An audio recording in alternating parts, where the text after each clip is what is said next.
योगी पुरुष योग के द्वारा अज्ञान का नाश करे। योग 8 अंगों से सिद्ध होता है, अतः मैं उन 8 अंगों का यथार्थ रूप से वर्णन करता हूँ। यम, नियम, आसन, प्राणायाम, प्रत्याहार, धारणा, ध्यान और समाधि, ये योग के 8 अंग हैं। अब क्रमशः संक्षेप से इनके लक्षण बतलाता हूं। अहिंसा, सत्य, अस्तेय, ब्रह्मचर्य, अपरिग्रह, अक्रोध और अनसूया, ये संक्षेप से यम बताए गए हैं। संपूर्ण प्राणियों में से किसी को कभी किंचन मात्र भी जो कष्ट ना पहुंचाने का भाव है, उसे सत्पुरुषों ने अहिंसा कहा है। अहिंसा योग मार्ग में सिद्धि प्रदान करने वाली है। धर्म और अधर्म का विचार रखते हुए जो यथार्थ बात कही जाती है, उसे श्रेष्ठ पुरुष सत्य कहते हैं। चोरी से या बलपूर्वक जो दूसरे के धन को हड़प लेता है, वह साधु पुरुषों द्वारा स्तेय कहा गया है। इसके विपरीत किसी की वस्तु को ना लेना अस्तेय है। सब प्रकार के मैथुन का त्याग ब्रह्मचर्य कहा गया है। आपत्ति काल में भी द्रव्यों का संग्रह न करना अपरिग्रह कहा गया है। योग मार्ग में उत्तम सिद्धि प्रदान करने वाला है। जो अपना उत्कर्ष जताते हुए किसी के प्रति अत्यंत कठोर वचन बोलता है, उसके उस क्रूरतापूर्ण भाव को धर्मज्ञ पुरुष क्रोध कहते हैं। इसके विपरीत शांत भाव का नाम अक्रोध है। धन आदि के द्वारा किसी को बढ़ते देखकर डाह के कारण जो मन में संताप होता है, उसे साधु पुरुषों ने असूया, ईर्ष्या कहा है। इस असूया को त्याग ही असूया है। देव ऋषि इस प्रकार संक्षेप से यम बताए गए हैं। नारद जी, अब मैं तुम्हें नियम बतलाता हूं। तप, सिद्धाई, संतोष, शोच, भगवान विष्णु की आराधना तथा संध्या उपासना आदि नियम कहे गए हैं, जिनमें चंद्रायन आदि व्रतों के द्वारा शरीर को कृश किया जाता है, उसे साधु पुरुषों ने तप कहा है। वह योग का उत्तम साधन है। ओमकार उपनिषद द्वादशाक्षर मंत्र अर्थात ओम नमो भगवते वासुदेवाय, अष्टाक्षर मंत्र ओम नमो नारायणाय तथा तत्वमसि आदि महावाक्यों के समुदाय का जो जप, अध्ययन एवं विचार है, उसे श्रद्धाएं कहा गया है।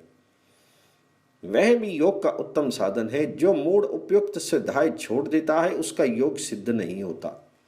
किंतु योग के बिना भी केवल श्रद्धाएं मात्र से मनुष्यों के पाप का नाश हो जाता है। श्रद्धाएं से संतुष्ट किए हुए इष्ट देवता प्रसन्न होते हैं। जप 3 प्रकार का कहा गया है, वाचिक, उपांशु और मानस। इन तीनों भेदों में भी पूर्व की अपेक्षा उत्तर श्रेष्ठ है। विधि पूर्वक अक्षर और पद को स्पष्ट बोलते हुए जो मंत्र उच्चारण किया जाता है, उसे वाचिक जप बताया गया है। वह संपूर्ण यज्ञों का फल देने वाला है। कुछ मंद स्वर में मंत्र का उच्चारण करते समय एक पद से दूसरे पद का विभाग करते जाना उपांशु जप कहा गया है। वह पहले की अपेक्षा दूना महत्व रखता है। मन ही मन अक्षरों की श्रेणी का चिंतन करते हुए जो उसके अर्थ पर विचार किया जाता है, वह मानस जप कहा गया है। मानस जप योग सिद्धि देने वाला है। जप से स्तुति करने वाले पुरुष पर इष्ट देव नित्य प्रसन्न रहते हैं। इसलिए श्रद्धाय प्रायण मनुष्य संपूर्ण मनोरथों को पा लेता है। प्रारब्ध के अनुसार जो कुछ मिल जाए, उसी से प्रसन्न रहना संतोष कहलाता है। संतोषहीन पुरुष कहीं भी सुख नहीं प्राप्त कर सकता। भोगों की कामना भोग्य वस्तुओं को भोग लेने से शांत नहीं होती, अपितु इससे और अधिक बढ़ जाती है। इस प्रकार कामना बढ़ती रहती है। अतः कामना का त्याग करके देवाद जो कुछ मिले उसी से संतुष्ट रहकर मनुष्य को धर्म के पालन में लगे रहना चाहिए।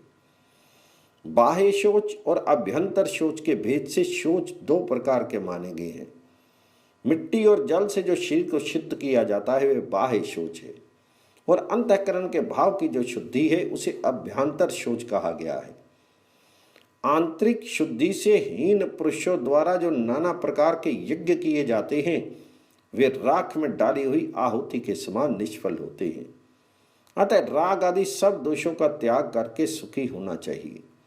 हजारों भार मिट्टी और करोड़ों घड़े जल से शरीर की शुद्धि कर लेने पर भी जिसका अंतःकरण दूषित है, वह चंडाल के ही समान अपवित्र माना गया है।